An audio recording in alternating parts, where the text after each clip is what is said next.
Shalom Bapak Ibu Saudara yang Tuhan Yesus kasihi.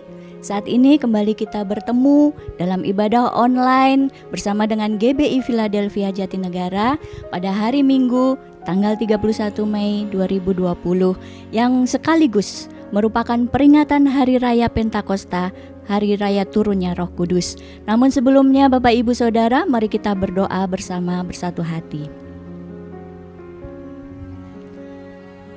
Bapa kami yang ada di dalam kerajaan surga yang mulia, yang kami sapa dan kami kenal di dalam nama Tuhan Yesus Kristus.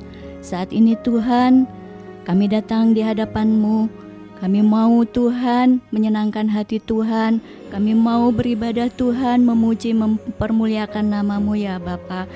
Biarlah Tuhan kiranya menyucikan, menguduskan, melayakkan setiap kami, sehingga kami boleh benar-benar layak untuk masuk dalam hadirat Tuhan. Terima kasih Tuhan, kami bersyukur untuk Roh Kudus-Mu yang akan memimpin kami dalam ibadah online kami bersama dengan keluarga dan seluruh jemaat Tuhan di rumah masing-masing. Yalah Tuhan, Kau yang menggerakkan hati kami, yang mengubah hati kami dan memulihkan setiap hati kami, sehingga kami boleh semakin lekat erat bersama dengan-Mu Tuhan. Terima kasih Tuhan, Engkau memberkati ibadah online ini dari awal, pertengahan hingga sampai pada akhirnya. Biarlah kami boleh menyenangkan Engkau Tuhan. Terima kasih Bapa, terima kasih Yesus. Di dalam nama Tuhan kami Yesus Kristus, kami berdoa dan mengucap syukur. Haleluya. Amin. Selamat beribadah Bapak Ibu Saudara, Tuhan Yesus memberkati. Salam jemaat Tuhan yang terkasih dimanapun Anda berada.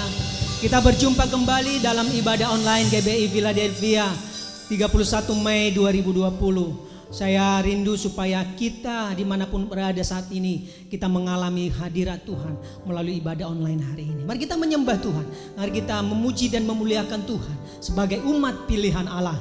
Mari kita menyembah dan meninggikan Tuhan lebih dahsyat lagi. Haleluya.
Bapak Ibu di rumah, dimanapun Anda berada, mari bertepuk tangan lebih dahsyat lagi bagi Tuhan. Haleluya.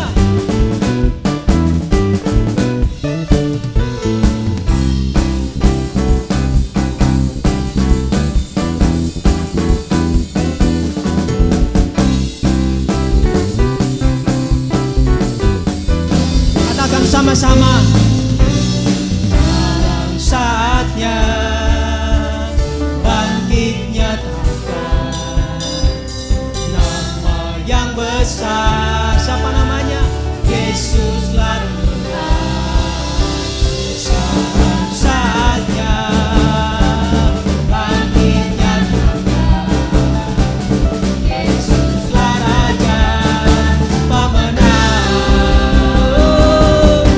Untuk selamanya yang berkuasa telah diberikan bagi kita kerajaan yang tak akan tergoncangkan. Sampai selamanya pengharapan bergelora dalam kita, kekal mulia namamu Yesus Tuhan. Untuk selamanya Dia berkuasa dan diberikan bagi kita kerajaan yang tak akan tergoncangkan. Sampai selamanya pengharapan bergelora dalam kita, kekal mulia namamu Yesus Tuhan. Kekal mulia namamu Yesus Tuhan. Kekal mulia namamu Yesus Tuhan. Param pam param pam param. Oh haleluya. Beri tepuk tangan bagi Tuhan Yesus Kristus. Haleluya. Saya percaya bahwa ketika suara nafiri didengar, maka Tuhan melakukan sesuatu yang dahsyat di tengah-tengah kita. Mari kita semua katakan, dengarkanlah suara nafiri ketika Allah memanggil kita. Mari kita melakukan hal-hal yang dahsyat. Mari kita melakukan pekerjaan-pekerjaan Tuhan. Oh haleluya.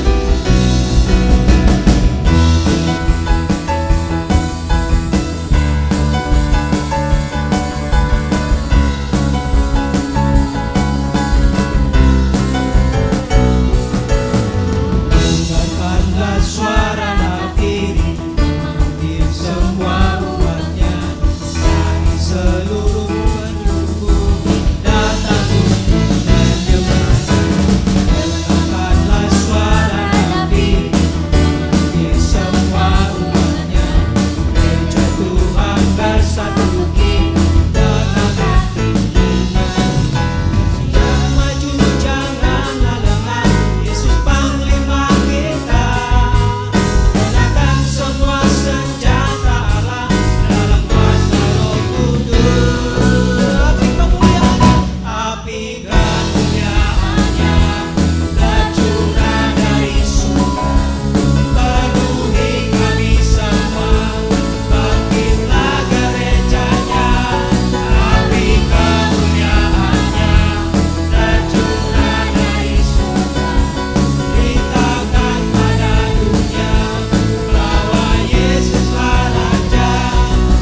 terima kasih Bapa. Ya kiranya pada saat pagi hari ini Engkau bekerja di tengah-tengah kami melalui firman Tuhan yang mengajar kami untuk tetap percaya dan mengasihi Engkau Tuhan. Terima kasih Bapa. Biarlah roh Tuhan yang hidup berkuasa dan bekerja di tengah-tengah kami di tempat ini.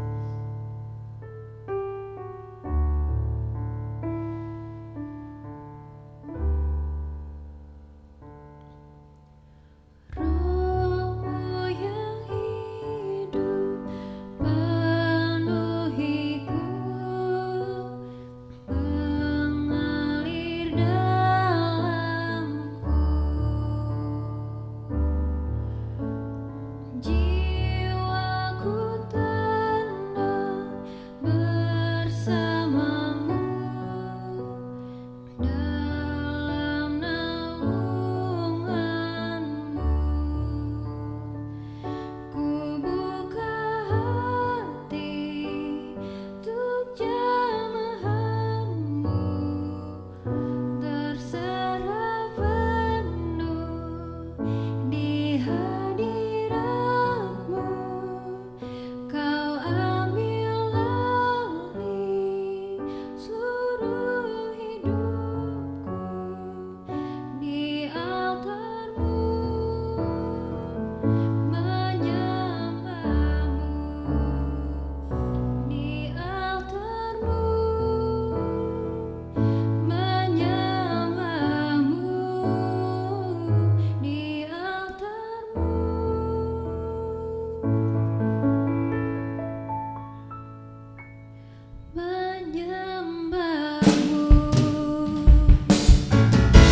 Ya kiranya roh Allah yang kudus datang memulihkan setiap kita dimanapun Bapak Ibu berada. Oh haleluya.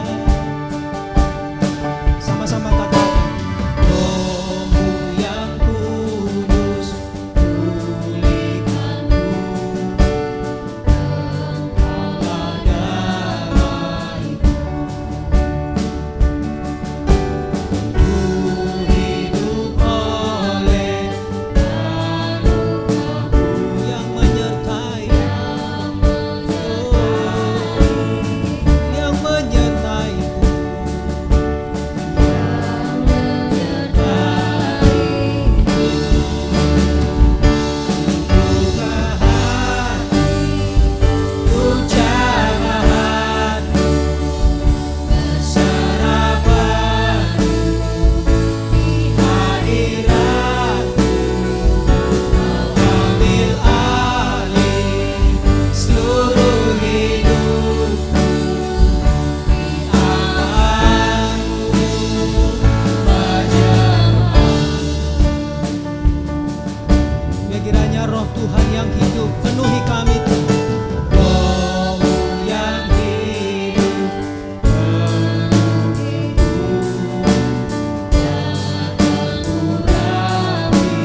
adanya jamahan-Mu pada saat pagi hari ini Tuhan.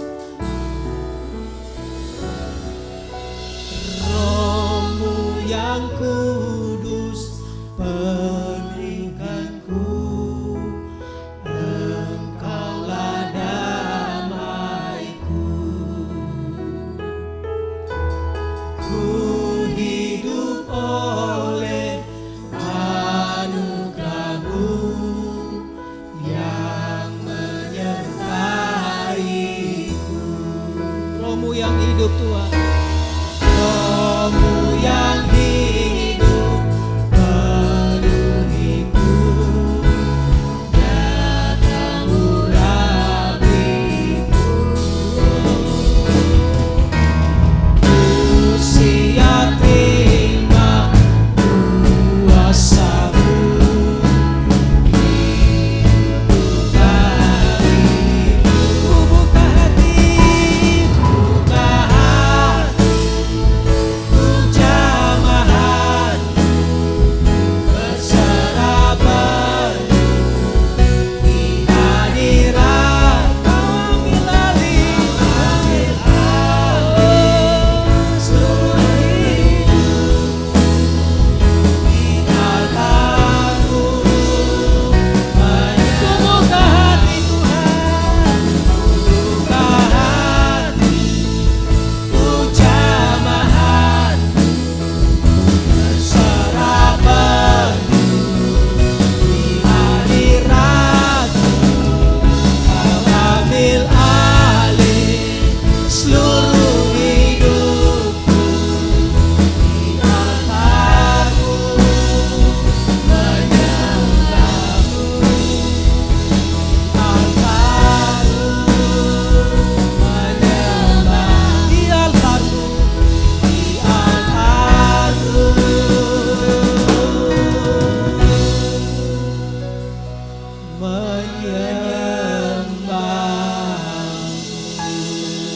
Bersorak-sorak bagi Tuhan Yesus Kristus. Mari buka hati kita. Kita alami lawatan Tuhan melalui firman Tuhan pada pagi hari. Dalam nama Yesus Kristus. Haleluya. Oh haleluya. Terima kasih kepada hamba-Nya kami persilakan. Shalom Bapak Ibu Saudara sekalian, kita bersyukur hari ini karena kita boleh bersama-sama merayakan Pentakosta, hari di mana dicurahkannya Roh Kudus dalam kehidupan setiap kita. Sebelum kita masuk dalam pemberitaan firman Tuhan, kita akan bersama-sama berdoa dan mempersiapkan hati kita. Bapa yang dalam kerajaan surga, kami berterima kasih Tuhan buat kasih, kebaikan, penyertaan Tuhan dalam kehidupan kami. Di minggu yang terakhir di bulan Mei ini kami sungguh bersyukur kalau kami masih diberikan kesempatan untuk merayakan Pentakosta Tuhan, hari di mana dicurahkan Roh Kudus 2000 tahun yang lalu. Dan hari ini Tuhan, kami bersama-sama bersehati dan berdoa kiranya kuasa Roh Kudus yang sama yang dicurahkan 2000 tahun yang lalu hari ini akan menjadi juga bagian dari kehidupan kami. Kami boleh menerima pencurahan Roh Kudus dalam kehidupan kami sehingga hidup kami diubahkan, sehingga hidup kami dapat menjadi hidup yang berkemenangan, hidup yang kuat, hidup yang dapat senantiasa mengandalkan Tuhan, berserah berharap kepada Tuhan, dan hidup yang dipimpin oleh Roh Kudus dari hari demi hari. Terima kasih Bapa, berbicara kepada kami lewat kebenaran firman Tuhan, karena kami percaya firman-Mu adalah pelita bagi kaki kami dan terang bagi jalan kami. Hormat puji syukur kami kembalikan hanya kepada-Mu. Di dalam nama Tuhan Yesus kami berdoa dan mengucap syukur. Yang percaya katakan bersama dengan saya, amin. Amin. Puji Tuhan. Pentakosta, saya beri judul khotbah hari ini, Pentakosta adalah sebuah perubahan. Setiap manusia pasti memiliki keinginan untuk memperbaiki dirinya. Survei mengatakan bahwa self-help section atau bagian untuk memperbaiki diri, ya, self-help, self-improvement dari toko buku itu menjadi bagian yang terus berkembang. Dari sisi penampilan ada yang disebut botox yang disuntik ke wajah agar tidak keriput. Ada produk herbal yang non-chemical agar organ tubuh tidak terkontaminasi. Sebelum COVID ini terjadi, bukankah fitness center adalah tempat yang ramai dikunjungi biasanya setelah pulang kerja? Karena orang kepingin punya badan atau body yang lebih baik lagi. Dari sisi pengetahuan, orang sekolah dan banyak kursus-kursus yang terdapat tersebar luas di beberapa tempat di tempat di mana kita berada. Orang ingin menambah pengetahuan, bahkan sekarang ini online courses di mana-mana. Pergi ke seminar, pergi ke konferensi untuk belajar dan menggali ilmu. Karena apa? Ingin memperbaiki pengetahuan, ingin memperbaiki keterampilannya.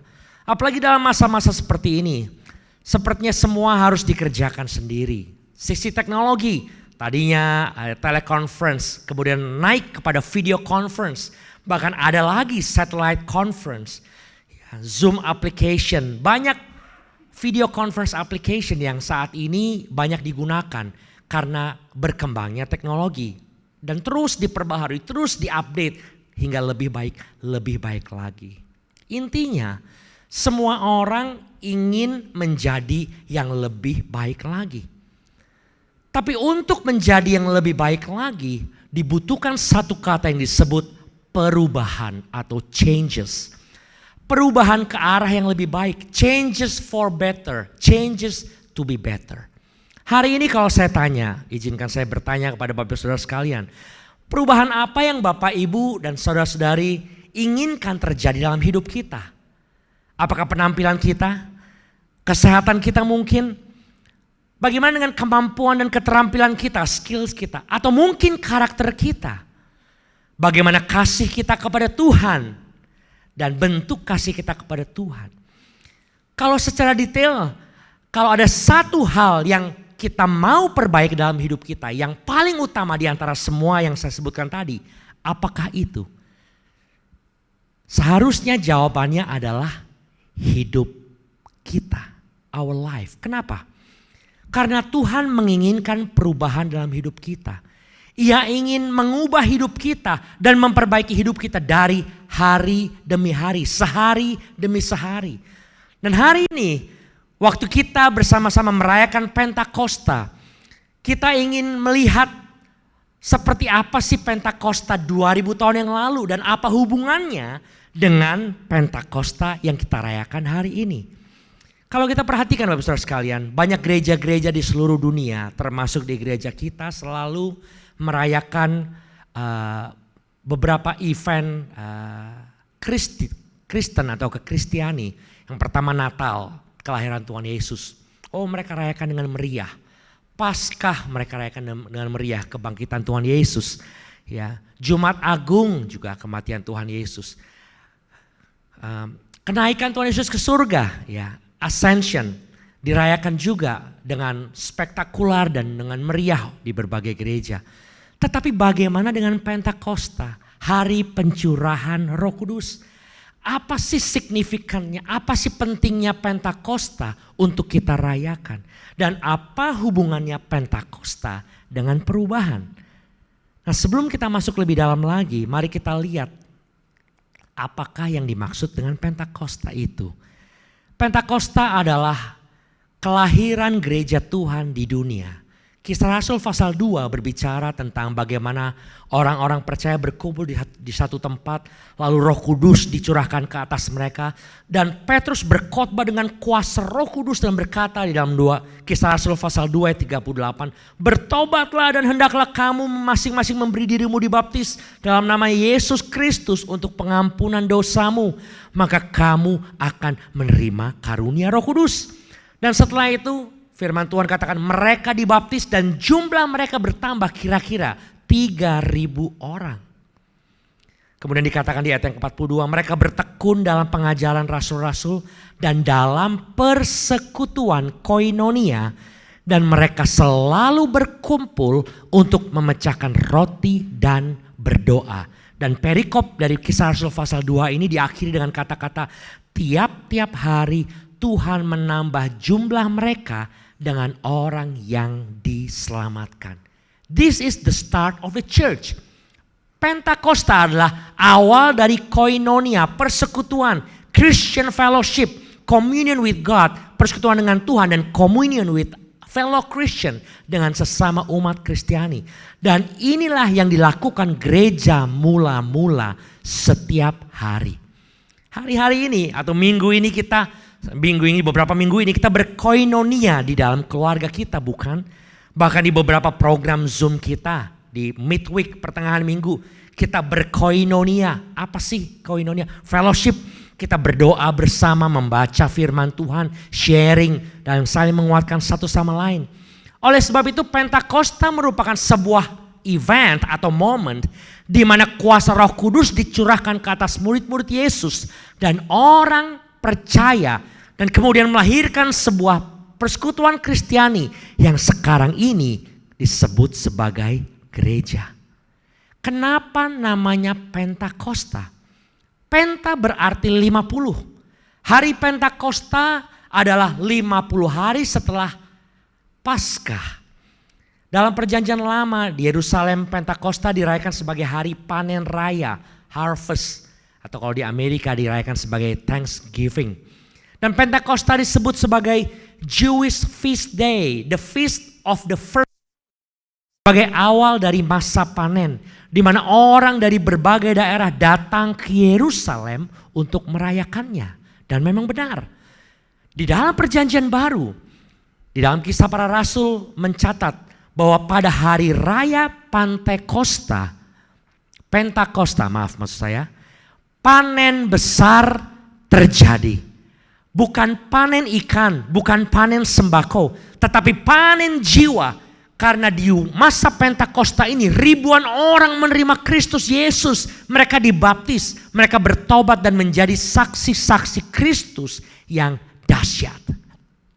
Namun hari ini kita akan melihat lebih dalam lagi tentang Pentakosta sebagai arti dari sebuah perubahan. Changes. Apa rencana Tuhan untuk mengubah dan memperbaiki hidup kita sehubungan dengan hari Pentakosta ini? Kejadian ini dimulai dari seorang pribadi bernama Petrus. Kita akan melihat secara singkat bagaimana Petrus, salah satu murid Yesus yang senior, berubah sebelum dan sesudah Pentakosta. Diubahkan sebelum dan sesudah Pentakosta. Beberapa minggu yang lalu kita menyaksikan tayangan animasi tentang Petrus. Dan kita lihat bahwa kehidupan Petrus sebelum Pentakosta, dia menyangkal Yesus 3 kali. Dia tidak mempunyai kekuatan untuk berdiri bagi Kristus di depan seorang hamba dari seorang imam besar sehingga dia menyangkal. Petrus setelah Yesus bangkit kembali kepada kehidupan yang lama, menjala ikan karena kekecewaan yang mendalam, mungkin bingung, hidupnya tanpa arah dan lupa akan panggilan Yesus dalam hidupnya dalam Yohanes pasal 21. Petrus tidak mempunyai kuasa untuk menjalankan hidupnya tanpa Kristus. Dan Petrus mengasihi Yesus tetapi tidak dengan segenap hati. Sampai akhirnya ia berubah dan menjawab ketiga kalinya ketika Tuhan bertanya, "Petrus, apakah engkau mengasihi aku?" Dan itu semua terjadi sebelum Pentakosta, hari pencurahan Roh Kudus.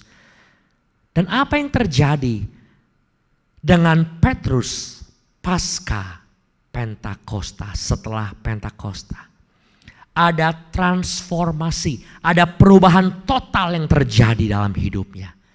Dalam Kisah Rasul pasal 2 ayat 14 dan seterusnya, firman Tuhan berkata bahwa Petrus bangkit berdiri dan dengan suara nyaring berkata kepada mereka. Siapa mereka? Orang-orang Yahudi dan semua orang yang tinggal di Yerusalem. Ia berkhotbah dengan apa yang disebut charismatic preaching style. Khotbah untuk proclaim the message, untuk menyatakan bahwa Yesus Kristus adalah juru selamat yang mati, yang bangkit, yang naik ke surga, dan hanya dialah yang sanggup menyelamatkan seluruh umat manusia. Dan inilah kehidupan Petrus setelah Pentakosta. Dulu dia takut mengikut dan mengakui Yesus sebagai gurunya di depan imam besar. Sekarang justru Petrus mendeklarasikan Yesus di depan banyak imam besar. Yang pertama, Pentakosta, perubahan bagi Petrus adalah adanya keberanian untuk mengakui dan menyaksikan Yesus di depan banyak orang. Sebelum mereka mengalami kuasa Roh Kudus dalam hidup, termasuk Petrus, murid-murid Yesus sering sekali ragu. Dan bahkan pada waktu Yesus bangkit dan menampakkan diri, mereka pun seperti have no clue, gak punya pengetahuan dan gak tahu kenapa, apa tujuan Yesus datang ke dunia ini. Mereka berpikir bahwa Yesus akan menjadi raja di dunia ini. Tetapi ternyata Yesus mati, disalib. Dan memang Yesus bangkit pada hari yang ketiga. Tapi itu masih merupakan sebuah teka-teki, puzzle yang berantakan dan tidak beraturan bagi mereka.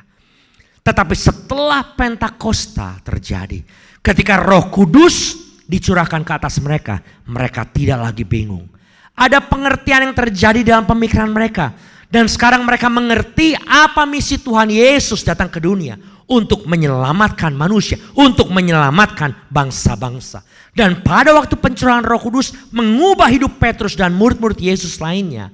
Dari yang penakut, dari yang pengecut, menjadi seorang yang pemberani dalam memberitakan tentang Yesus. Maka perubahan itu berdampak juga atas orang lain. Dan perubahan kedua yang terjadi pada hari Pentakosta yang terjadi kepada Petrus, selain dia memiliki keberanian, yang kedua, ada gairah dan semangat hidup untuk melayani Tuhan dan menjadi saksi Kristus. Perikop kedua dalam Kisah Rasul pasal 2 dimulai dengan ayat yang ke-14. Sekali lagi firman Tuhan katakan, maka bangkitlah Petrus berdiri dengan ke-11 rasul itu, dan dengan suara nyaring ia berkata kepada mereka, orang-orang Yahudi dan semua orang yang berada dalam ruangan itu, berbagai suku dan bangsa. Holman Christian Standard Bible katakan, and Peter stood up. Dia berdiri, dia tidak lagi bersembunyi, tapi dia berdiri, raised his voice, ya, berkata dengan suara yang jelas, nyaring dan lantang, and proclaimed to them. Petrus berbicara dengan lantang, ia berdiri stand up, dan ia menyatakan kepada semua orang, termasuk orang-orang Yahudi yang ada di situ, bahwa Yesus Kristus adalah Tuhan dan Juru Selamat yang mati, bangkit dan naik ke surga. Ada perbedaan sebelum dan sesudah Pentakosta dalam hidup Petrus.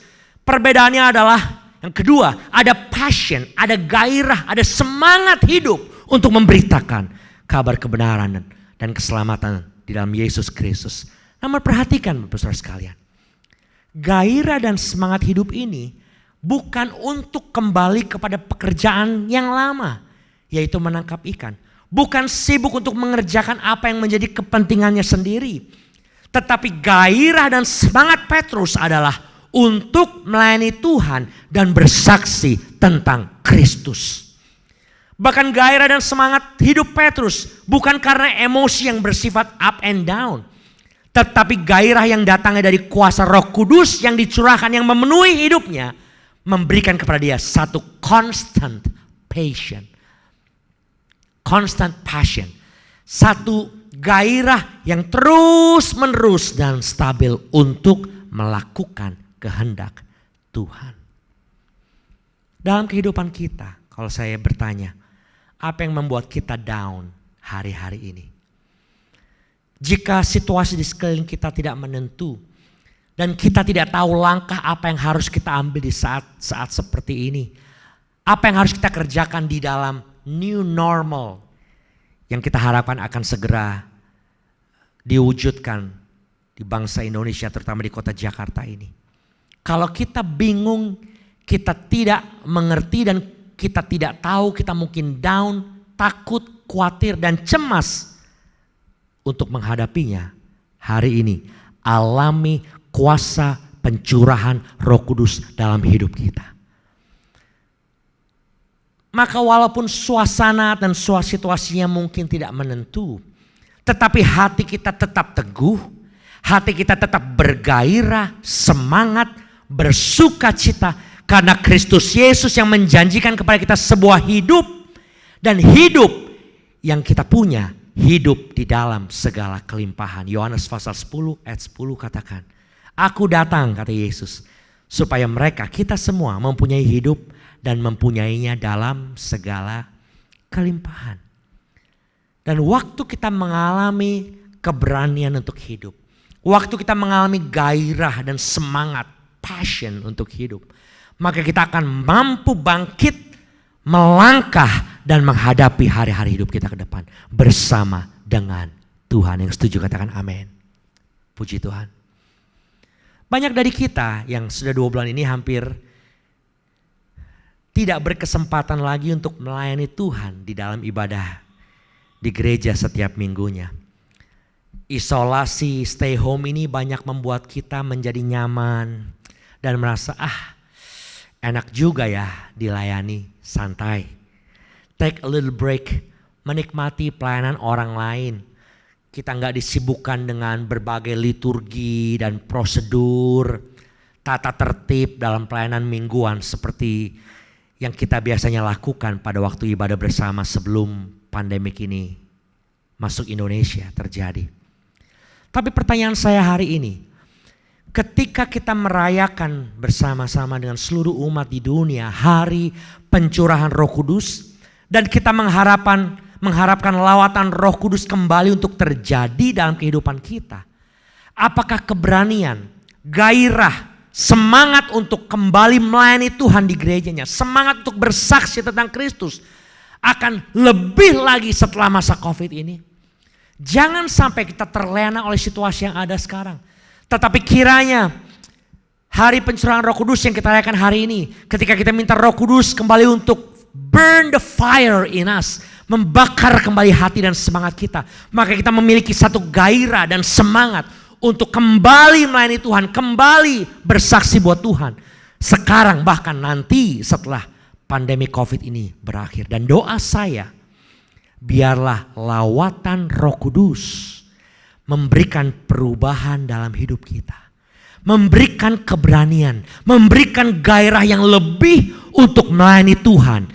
Lebih daripada sebelum kita mengalami COVID-19 ini. Firman Tuhan katakan dalam 1 Korintus pasal 15 ayat 58.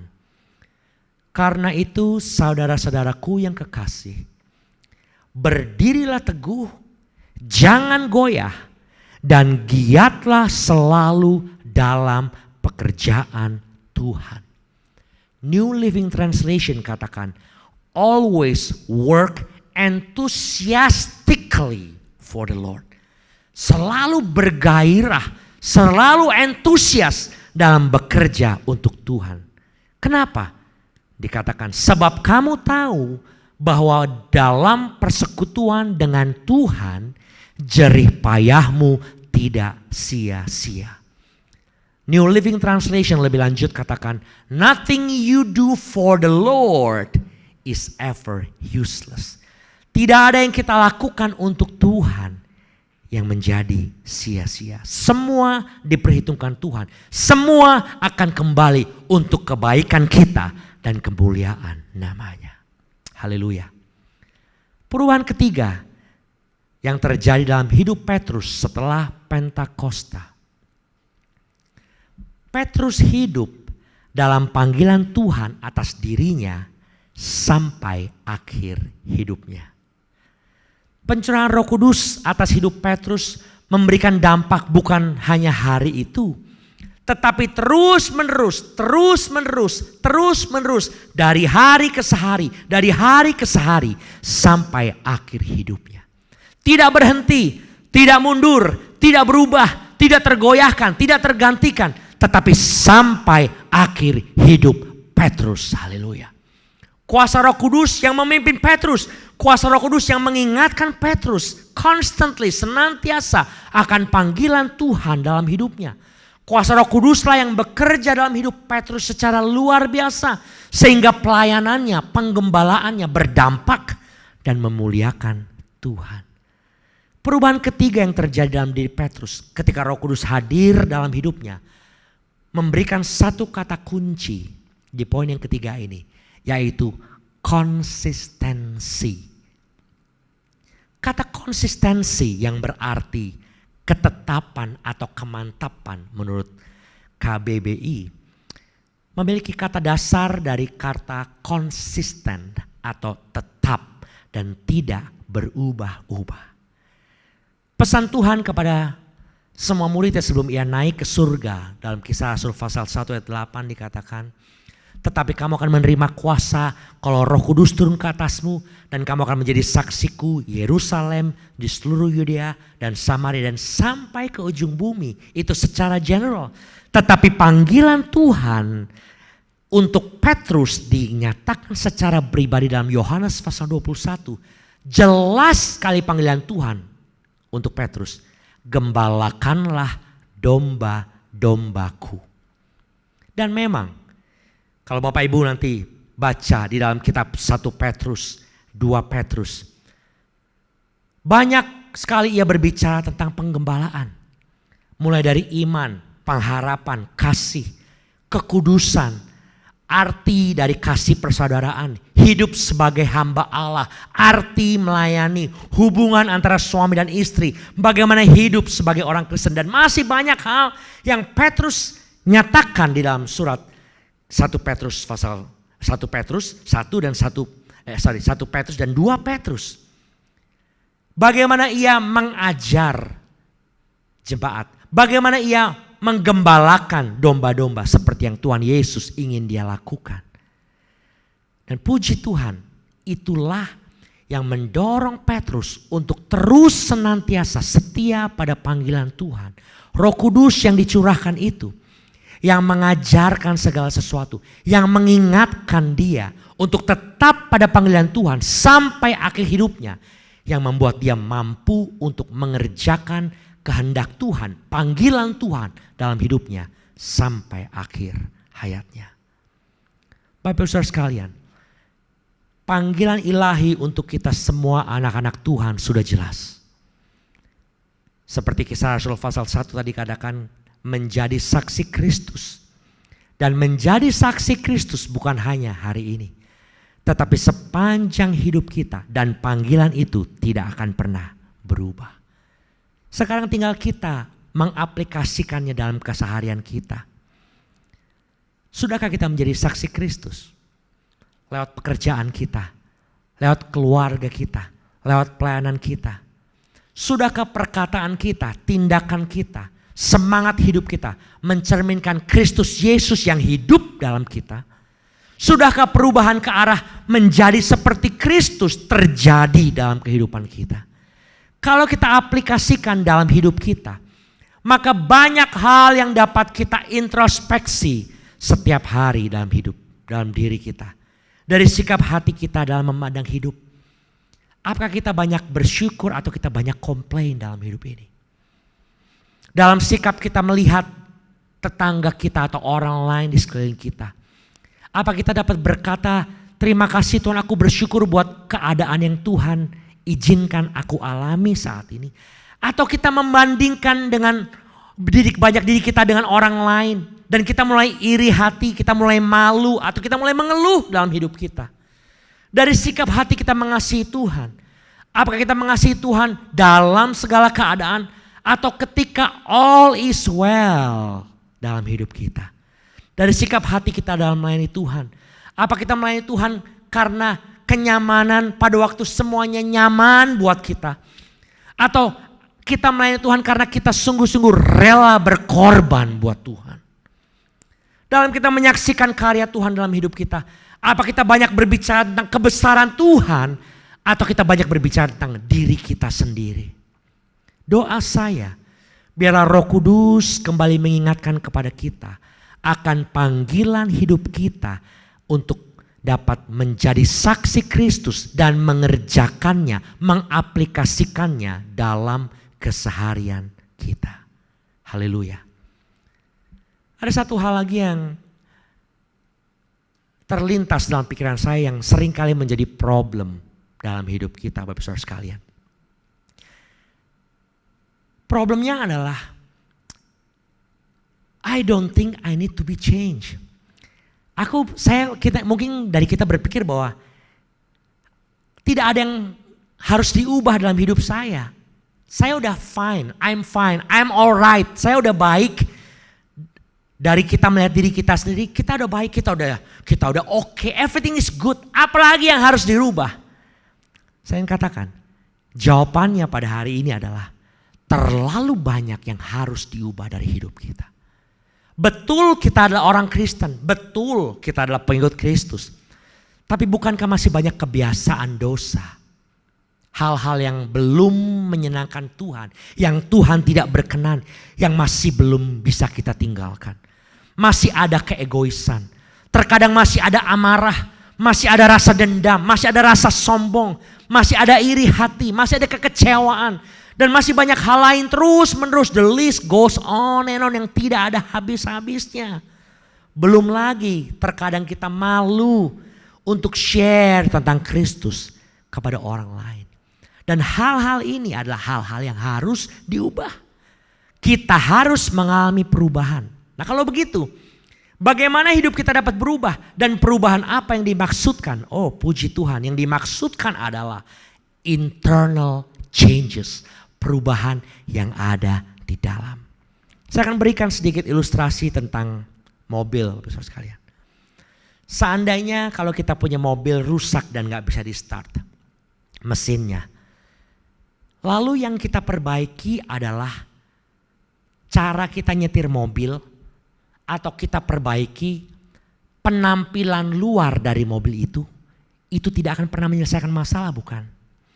Yang harus diperbaiki adalah mesin mobilnya, dalamnya, bukan bodinya, apalagi pengemudinya. Nah demikian juga hidup kita. Kalau kita masih punya amarah, kalau kita masih punya rasa egois, kalau kita masih punya rasa iri hati, kalau kita masih punya rasa suka membanding-bandingkan dengan orang lain dan gak mau kalah, atau mungkin kita cenderung minder dibandingkan dengan orang lain. Yang perlu diperbaiki adalah di dalam diri kita. Perubahan harus terjadi dari dalam diri kita. Bukan eksterior di luar, bukan penampilan, tetapi interiornya di dalamnya. Dan sayangnya banyak dari kita coba merubah merubah cara kita untuk melayani Tuhan, cara kita bersaksi tentang Tuhan, cara kita mengasihi Tuhan, cara kita memperbaiki kerohanian kita dari luar. Tetapi kita lupa bahwa itu tidak menyelesaikan masalah yang kita hadapi. The real problem, masalah yang harus kita selesaikan adalah bagaimana kita berubah. Bukan caranya, tapi dari dalam. Sifat kita, karakter kita, perubahan dari dalam kita yang tentu kita tidak dapat selesaikan sendiri. Karena terlalu complicated untuk kita lakukan. Oleh sebab itu, kita perlu kuasa Roh Kudus hari ini untuk mengubah diri kita. Sehingga kita dapat mampu menyelesaikan persoalan yang ada di luar ketika persoalan yang di dalam ini sudah diselesaikan dengan kuasa Roh Kudus. Dan saya berdoa, seperti halnya Roh Kudus yang dicurahkan 2000 tahun lalu ke atas murid-murid Yesus. Hari ini juga Roh Kudus dicurahkan kembali dalam kehidupan kita. Kuasanya akan mengubah seluruh kehidupan kita. Yang setuju katakan amin. Haleluya. Kata roh, spirit, berasal dari kata pneuma, bahasa Yunani yang artinya nafas atau hembusan untuk menyatakan adanya angin. Yohanes pasal 3 ayat 8 katakan, angin bertiup kemana ia mau dan engkau mendengar bunyinya.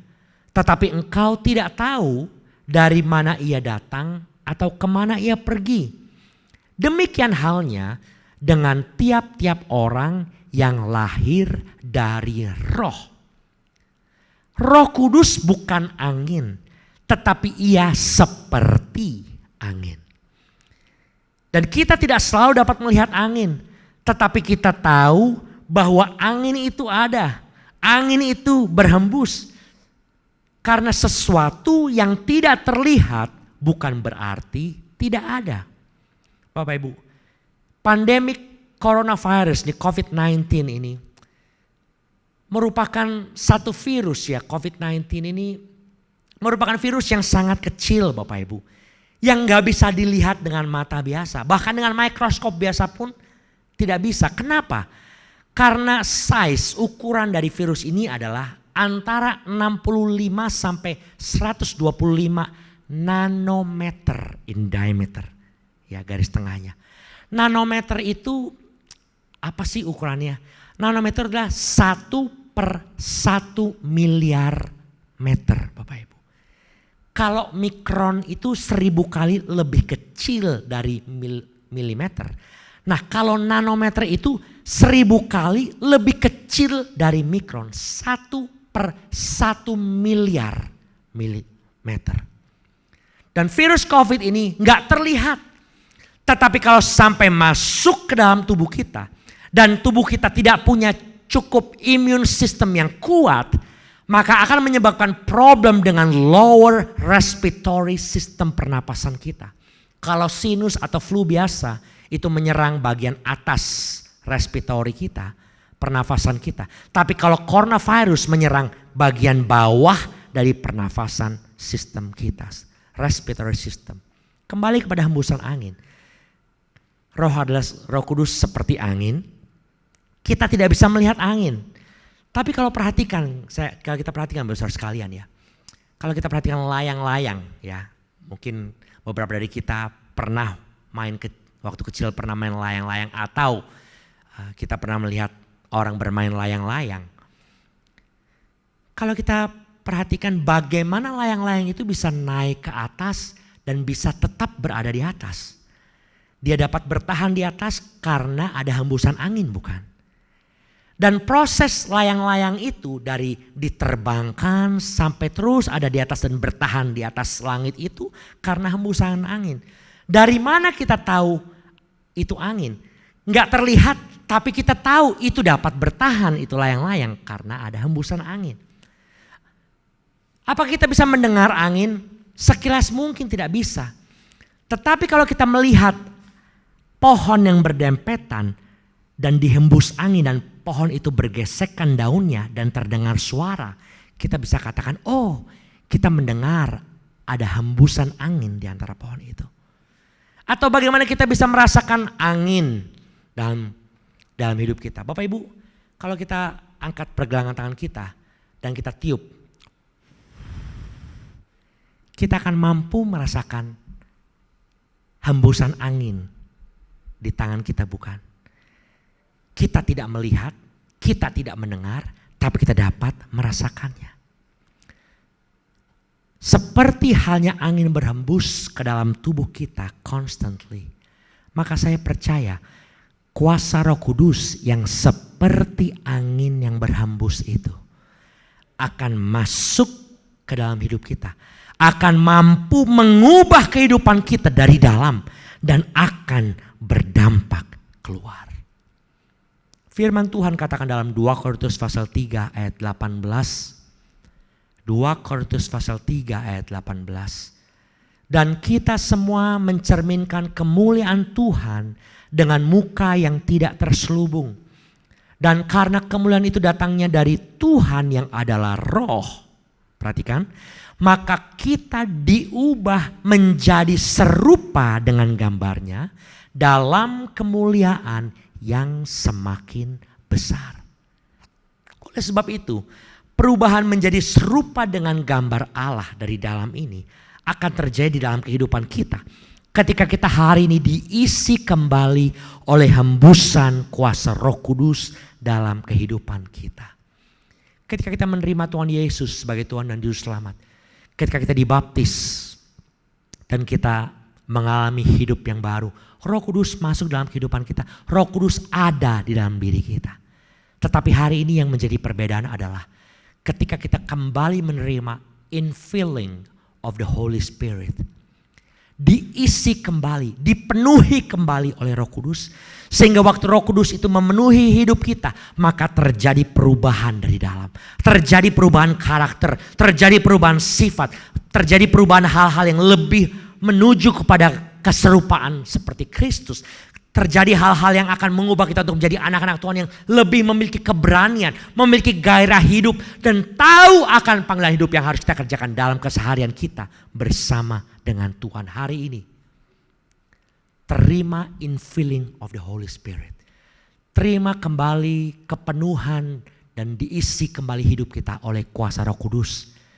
Sehingga ada keberanian, ada gairah, dan masing-masing dari kita mengerjakan panggilan Tuhan yang Tuhan berikan dalam kehidupan kita. Sehingga kita menjadi anak-anak Tuhan yang bukan cuma dapat bertahan hidup hari ini dan yang akan datang, tapi kita terus dapat menjadi saksi-saksi Kristus di dalam keseharian hidup kita. Tuhan Yesus memberkati. Amin buat firman Tuhan. Kita berdoa bersama.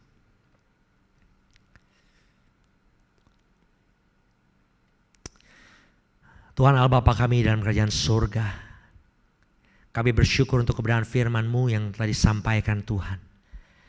Kami belajar banyak hari ini Tuhan. Seperti 2000 tahun yang lalu ketika Roh Kudus turun dan memenuhi ke-12 murid Yesus di upper room. Kami rindu Tuhan hari ini setiap kami juga mengalami lawatan Roh Kudus dalam kehidupan kami. Lawatan ini bukan hanya membuat kami menjadi feel good atau merasa enak dan nyaman. Tetapi lawatan yang mengubah kehidupan kami. Lawatan yang boleh mengubah karakter kami. Mengubah dosa kami, sifat-sifat kami yang mendukakan hati Tuhan. Diubah menjadi karakter Kristus yang berkenan. Kehidupan kami, perkataan kami, tingkah laku kami, hati kami diubahkan oleh kuasa Roh Kudus hari ini. Bapak kami rindu untuk menjalani hidup kami dengan hidup yang sungguh-sungguh memuliakan dan menyenangkan hati Tuhan. Dan kami sadar itu dimulai dari perubahan di dalam hidup kami. We want to be better, Lord. Kami ingin menjadi lebih baik lagi Tuhan.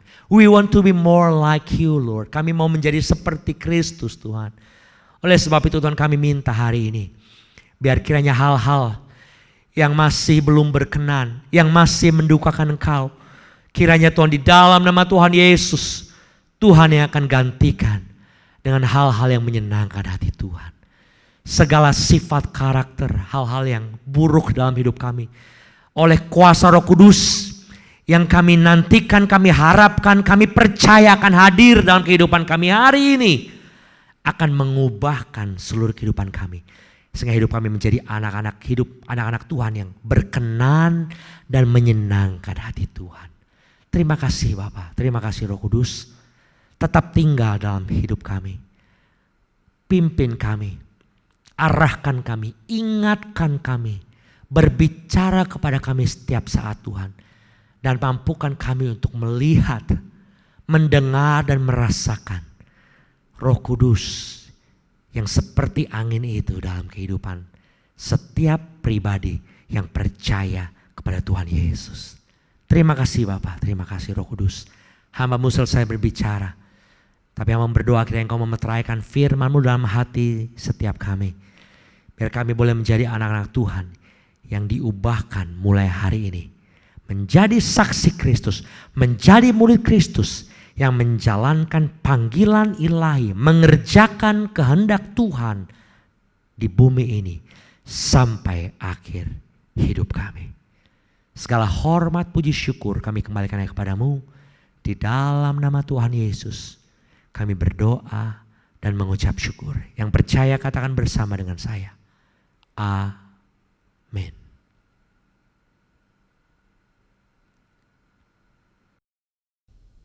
Saat ini kita akan memberikan persembahan kepada Tuhan. Bagi jemaat Tuhan yang dapat melakukan transfer, dapat melihat nomor rekening gereja atas nama GBI Philadelphia yang tertera pada layar televisi Bapak Ibu.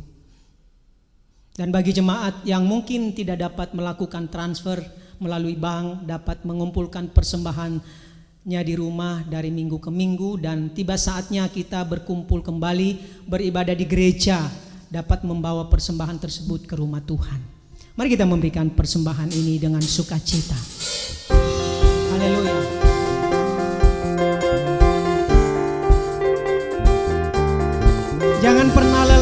bekerja di ladangnya Tuhan. Haleluya.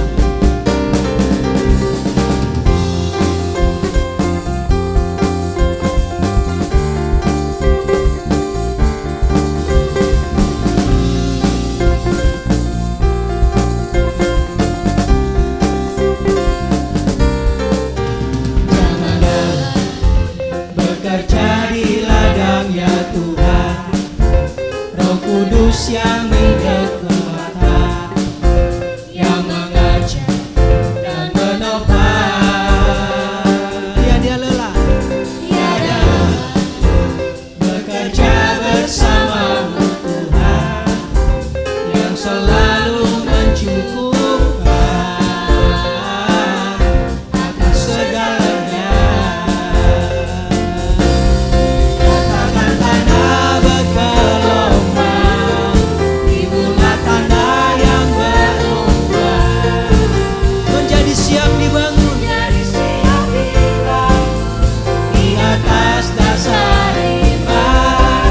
Katakan tanah bergelombang, timbullah tanah yang berubah, menjadi siap dibangun di atas dasar iman. Haleluya.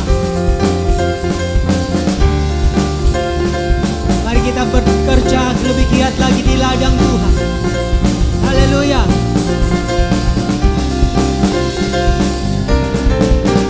Jangan lelah bekerja di ladangnya Tuhan, Roh Kudus yang dikekuatan, yang mengajar dan menopang.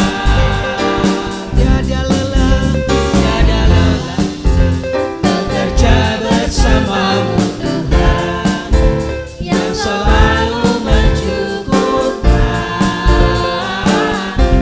akan segalanya. Ratakan tanah, ratakan tanah bergelombang, timbullah tanah yang berubah, menjadi siap dibangun, menjadi siap dibangun di atas dasar. Ratakan tanah bergelombang, timbullah tanah yang berubah, menjadi siap dibangun di atas dasar iman. Ratakan tanah, ratakan tanah bergelombang, timbullah tanah yang berubah, menjadi siap dibangun di atas dasar iman. Ratakan tanah bergelombang, timbullah tanah yang berubah, menjadi siap dibangun, menjadi siap dibangun di atas dasar iman. Menjadi siap dibangun, menjadi siap dibangun, menjadi siap dibangun, menjadi siap dibangun, menjadi siap dibangun di atas dasar iman. Haleluya. Oh. Terima kasih untuk persembahan Bapak Ibu. Tuhan berkati. Puji Tuhan, sebelum kita mengakhiri ibadah kita hari ini, mari kita bersama-sama berdoa syafaat. Bapa kami dalam kerajaan surga, kami bersyukur buat hari ini kami boleh bersama-sama Tuhan merayakan hari pencurahan Roh Kudus. Dan biar kiranya Tuhan setiap rangkaian ibadah, dari puji-pujian, firman Tuhan, persembahan, semua yang sudah kami lakukan boleh menyenangkan hati Tuhan dan menjadi berkat buat setiap kami yang mendengar dan ambil bagian di dalamnya. Kami berdoa Tuhan secara khusus buat setiap jemaat Tuhan dimanapun mereka berada. Tuhan yang senantiasa memberkati, melindungi dan menyertai mereka semua. Berkati keluarga mereka Tuhan, berkati pekerjaan mereka, berkati usaha mereka, berkati pelayanan mereka. Biar apa yang mereka kerjakan dibuat Tuhan berhasil. Terima kasih Bapak, terima kasih. Kami juga tak lupa Bapak berdoa buat situasi yang sedang dan masih terus terjadi mengenai COVID-19 Tuhan, pandemi ini. Kami berdoa Tuhan, biarlah Tuhan yang akan terus intervensi dan turut campur tangan. Kami mendoakan Tuhan buat setiap ilmuwan, para peneliti, researcher, medical people Tuhan yang mereka meneliti untuk menemukan vaksin untuk COVID-19. Kami berdoa berikan kepada mereka hikmat dan kemampuan untuk mereka dapat menemukan vaksin untuk virus ini Bapak. Kami berdoa Tuhan semasa di mana kami harus tetap isolasi dan terus menghadapi hari-hari kami Tuhan untuk merencanakan satu kegiatan new normal Tuhan, kegiatan normal yang baru bagi setiap kami, semua kami yang ada Bapak. Kami berdoa biar Tuhan yang mempersiapkan kami Tuhan, mempersiapkan setiap kami juga pemerintah Tuhan dalam merumuskan dan menyelesaikan Tuhan seluruh program di masa new normal ini Bapak yang akan datang. Biar kiranya Tuhan yang turut campur tangan dan bekerja, berikan hikmat Tuhan kepada para pemerintah yang ada Tuhan, pemerintah pusat, pemerintah daerah, berikan kerjasama yang baik sehingga dalam kami Tuhan masuk di dalam new normal nanti semuanya dapat berjalan dengan smooth, semua transisi dapat berjalan dengan baik dan penyebaran virus dapat segera dihentikan Bapak. Angka kesembuhan meningkat dan angka kematian dapat ditekan terus sampai ke titik yang terendah. Terima kasih Bapak. Kami berdoa Tuhan buat gereja-gereja Tuhan di seluruh dunia. Kami berdoa biar setiap gereja-gereja Tuhan dapat bersehati dan terus bersekutu bersama-sama, berdoa dan berseru kepada Tuhan. Biar Tuhan, gereja-gereja Tuhan dipersiapkan untuk the great harvest Tuhan, untuk penuaian jiwa-jiwa, panen raya, banyak jiwa yang boleh mengenal Tuhan dan diselamatkan. Kami berdoa buat setiap keluarga-keluarga yang mendirikan mesbah keluarga Bapak, biar setiap hari mereka dapat boleh senantiasa berharap dan berseru kepada Tuhan, mengandalkan Tuhan, dan di mana-mana ada mesbah keluarga yang dibangun, meninggikan dan mengagungkan nama Tuhan. Terima kasih Bapak, terima kasih. Kami berdoa buat gereja kami Tuhan dan seluruh program yang direncanakan sepanjang bulan Juni ke depan ini. Kami berdoa biar Tuhan yang campur tangan, biar kehendak Tuhan yang jadi. Tuhan terus pakai gereja kami menjadi berkat, bukan cuma bagi setiap jemaat Tuhan yang berhubungan dengan gereja kami, tapi lingkungan kami, bahkan tempat di mana kami berada, tempat di mana gereja dapat berdampak bagi banyak orang, bagi banyak lingkungan, dan di dalamnya, di atas segalanya nama Tuhan yang dipermuliakan. Terima kasih Bapak, terima kasih. Pada akhirnya kami terus berdoa Tuhan buat pemerintahan Indonesia, kiranya hikmat Tuhan boleh turun kepada setiap pemimpin bangsa kami Tuhan. Setiap keputusan yang diambil, setiap tindakan apapun yang akan dikerjakan, yang akan dilaksanakan Tuhan, biarlah dapat menjadi keputusan yang terbaik yang datangnya dari Tuhan. Dan biarlah kami setiap rakyat Indonesia dapat mematuhi dan taat dan ikut dalam setiap program yang sudah ditetapkan. Terima kasih Bapak, terima kasih. Sebentar kami berpisah satu dengan lain. Kami percaya Tuhan, Kau pertemukan kami kembali di dalam suasana yang penuh sukacita sama seperti hari ini. Kami berdoa Tuhan biar pada waktunya Tuhan, kalau boleh gak lama lagi kami dapat kembali bersekutu bersama di rumah Tuhan. Bersama-sama boleh berkumpul, berfellowship, berkoinonia bersama, dan boleh meninggikan bersukacita bersama di dalam rumah Tuhan. Kami serahkan semuanya kepada kehendak Tuhan. Biarlah kehendak-Mu yang jadi di bumi seperti di surga. Terima kasih Bapak. Hormat puji syukur kami kembalikan kepadamu di dalam nama Tuhan Yesus. Kami berdoa dan mengucap syukur. Mari sidang jemaat yang dikasihi Tuhan, kita bangkit berdiri bersama-sama. Arahkan hatimu dan angkat tanganmu dan terima berkat Tuhan. Sekarang terimalah berkat yang sempurna dari Allah Bapa, cinta kasih dari Tuhan Yesus Kristus, dan di dalam persekutuan dengan Roh Kudus boleh menjadi bagian dari kehidupan kita semua, Bapak Ibu Saudara dan saya, mulai hari ini sampai selama-lamanya. Di dalam nama Tuhan Yesus kami berdoa, mengucap syukur dan menerima berkat Tuhan. Yang percaya katakan bersama dengan saya, amin. Tuhan Yesus memberkati.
Yesus memberkati kita semua.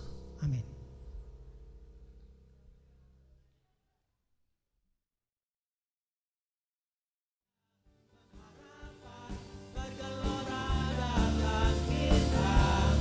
Kekal mulia namamu Yesus Tuhan.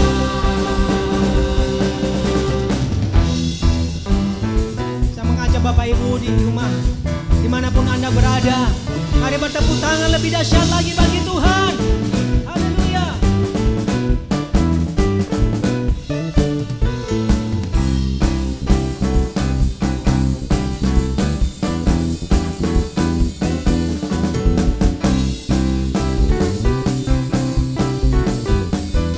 Katakan sama-sama,